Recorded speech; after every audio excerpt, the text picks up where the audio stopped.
Philippines from Virginia, where it is about 66 outside, which is very unusual for January, but it's very nice. This is the Voyager Tarot, which is not new. It's been out for a while. It is by James Wanless, PhD, and the artist is Ken Knutson. The publisher is one, it's called Fair Winds, which I had not heard of, and it calls it tarot. Then on the back it calls it an oracle. It's got some stuff on here, but it's a collage deck, so you know, let's look at it and see what's going on.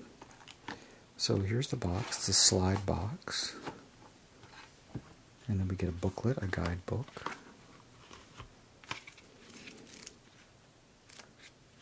Describing all the cards, which is good. And then there are some, like a little mini workbook in the back. Like here's one, lovers, how do you see your partner? How are you alike or different?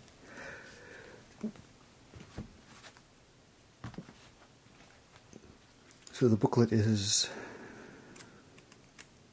117 pages, and there it is. First published in 2017. Voyager Tarot, copyright 1986. So it's really from, it's been around quite a while. And it's in a box, so nothing remarkable about the box itself. It's cheapy cheap. The back of them have some sort of somewhat reversible, sort of fractal. To be honest, it's sort of poor resolution. The cards are rather thin and flimsy and overly shiny. They are squat, square, rectangular, rounded edges. The cardstock is okay. It's the shininess I'm not crazy about. And this is the order in which they came. And you can see, let's see, well, I think they'd show smudges very, very easily. So let's look at it. Here's the, this is called the Fool Child. Now, all of them have this sort of pea green, split pea soup color, which I'm not sure why it's like that. It would have been nice to see something different. All the cards are numbered, or in the minor arcana, there's a, it tells you what sort of the overall meaning. So here we have sort of this face dominating birds, a man there. We have the cliff, the fetus, orchid. So it's one of those collage decks. The Magician.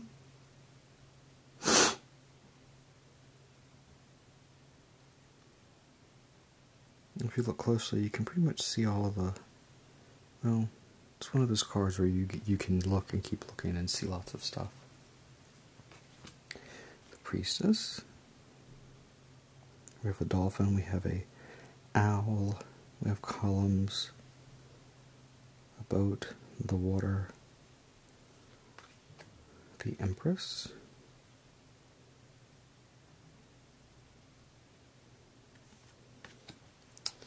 the Emperor,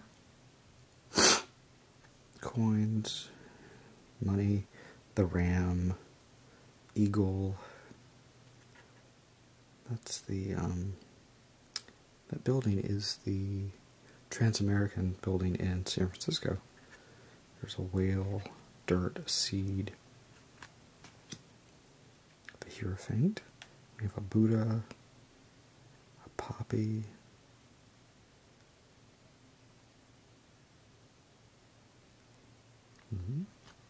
the Lovers.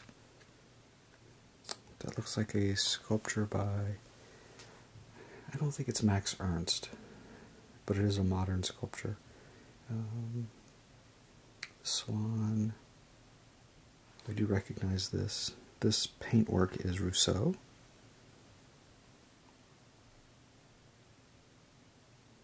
The Chariot.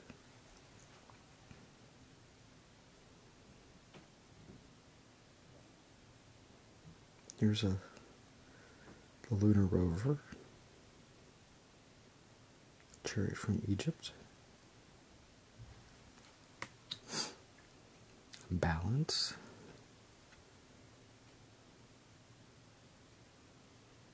So it looks like the Hope Diamond. Hermit.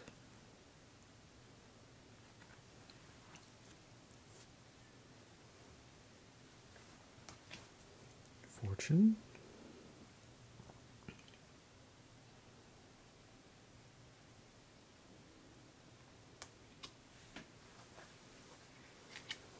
Strength. A lion, an egg, an Egyptian pillow, I believe a neck rest. The Hanged Man.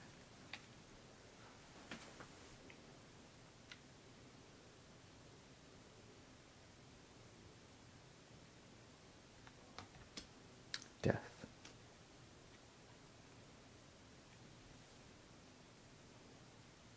Not much going on. You have some sort of reptile or snake shedding its skin. Art.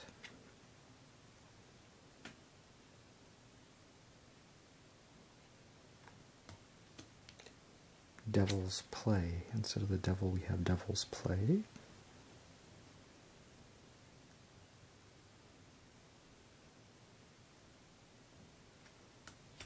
The Tower.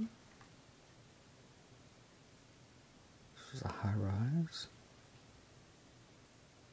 We have an, I don't know if that's an oriole or a waxwing bird. The star. Looks like Kuan Yin.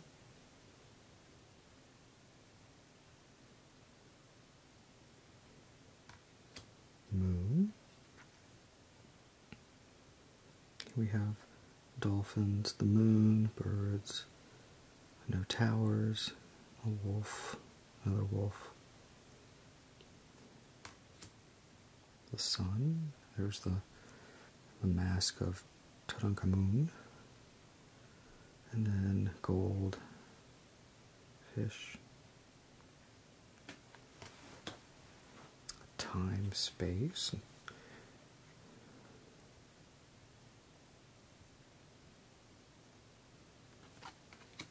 The universe.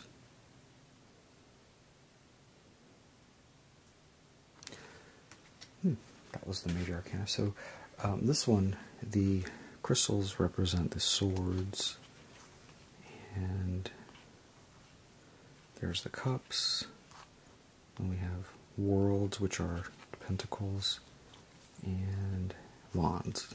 So those are the suits. They've been sort of, two of them have different names.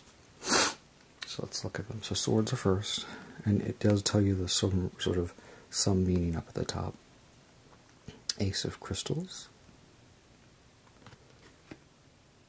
2 crystals. I'm trying to figure out why crystals were used instead of swords, because yeah, the crystals could be sharp and pointy, but they form from the earth. I don't know. What does the little book say?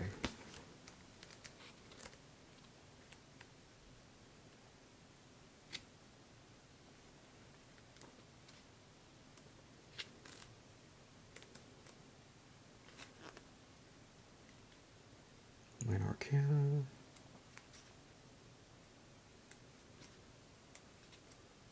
Crystals represent the mind.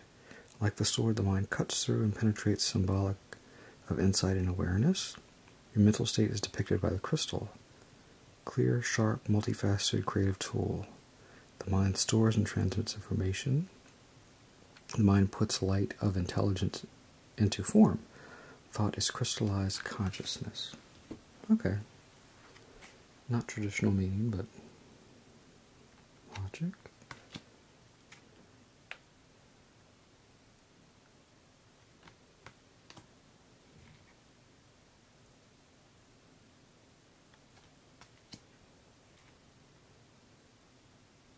Dullness.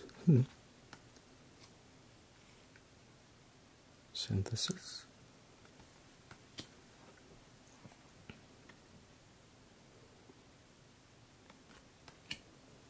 Delusion. So here's the knower, the sage of crystals. We have Einstein up there. The child of crystals. The woman of crystals. The man of crystals.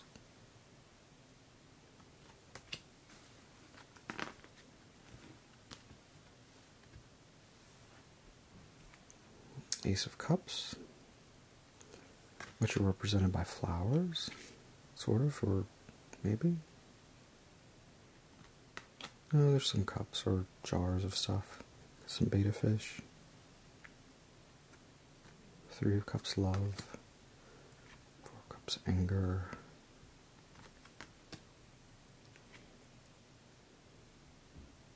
For when this was made, this was probably really good. Well, it is good for a collage deck. Not to knock it, it is good. Fear. Kind of a cool card. Stagnation. It's really pretty. It's a very nice card. I like that. Or these are bright and sort of jewel toned. I like sort of the more cohesive fulfillment. Oof. 10 of Cups. Sage of Cups. We have some, looks like an Aboriginal man. Woman, man. It's kind of confusing with all those people there. Child of Cups. Lots of children. He probably, the creator probably snuck in his own kid in here. Woman of Cups.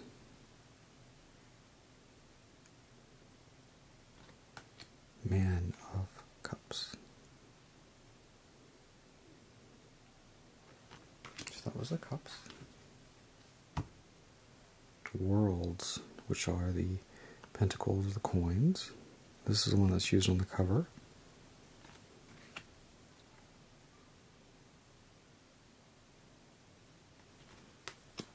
Oh, fruit. Nurturing.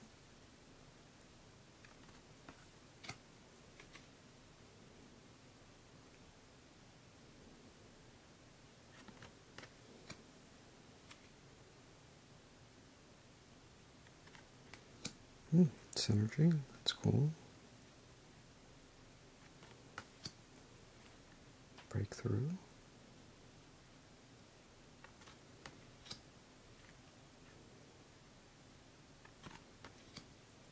Oh wow, that's really nice. 9 of Worlds. There's Squirrel.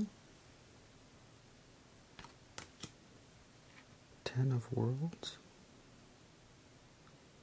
I guess we're supposed to be looking at Jupiter. 1, 2, 3, 4, 5, 6, 7, 8, 9, 10. Sage of Worlds.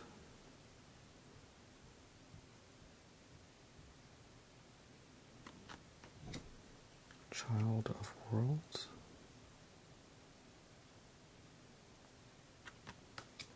Woman of Worlds. She's pregnant, the Preserver. Man of Worlds.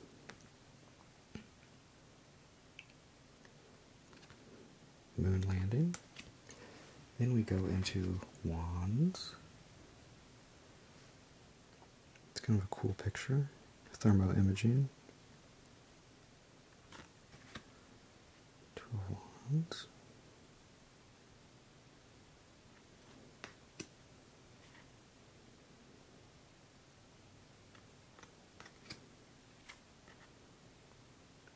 Statue of Liberty, a lighthouse.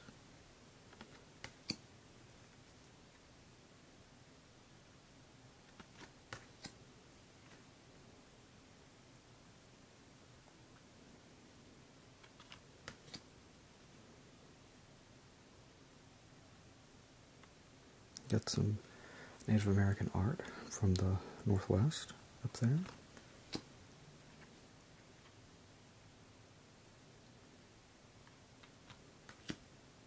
Nine of Wands. There's a cathedral. It's hard to tell what it is. Which one? Ten of Wands. Okay, so usually the 9 and 10 are pretty, so integrity, yeah, growth, it's a shriveled hand, Sage of Wands, Child of Wands,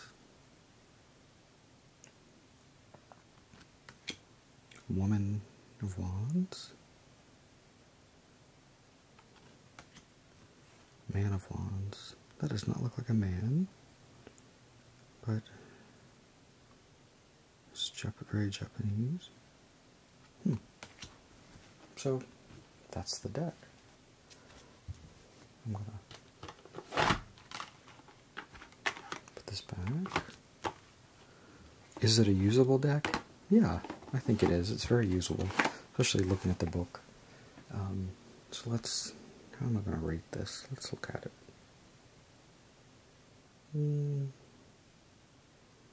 Overall quality, I'd say 5 out of 10 because it's just too shiny for me. The box is kind of cheap. The publisher, I've never really heard of it. Fair winds. Usability, I think it's very usable, especially even if you're a beginner, because the pips have names and the meanings on them. Beginner advanced, I'd say this leans towards beginner. You could easily pick this up and have fun with it. Collectible, I don't know about that. It's not limited edition. Maybe if you had like the first edition of it, but this is definitely not the first edition. But it's still being published, which is kind of cool. Quirks and issues, cards are too shiny. Cardstock is a little flimsy. The cards are probably prone to chipping all around the edges. But it does have a very nice little book, and any book that has is a workbook that helps you understand it it's good in my book. Overall rating, I'd say maybe 6 out of 10 because it is quite usable. It's not like it's like RuPaul Tarot, which is you can't even use it, or one of those others. So yeah, here's the back. And I got this actually late last year. The back says, pick a card today and change your life. Voyager Tarot shows you how to achieve your visions and dreams, creating the success you desire. Use the deck as an intuitive guide to forecast your future, reveal secrets of your subconscious, and provide spiritual inspiration. Excellent decision-making tool, can help you navigate life, enhancing business planning, relationship building, and self-discovery. James Wanless, also known as Mr. Tarot, is the author of Strategic Intuition for the 21st Century, Tarot for Business, Voyager Tarot, Way of the Great Oracle, and New Age Tarot.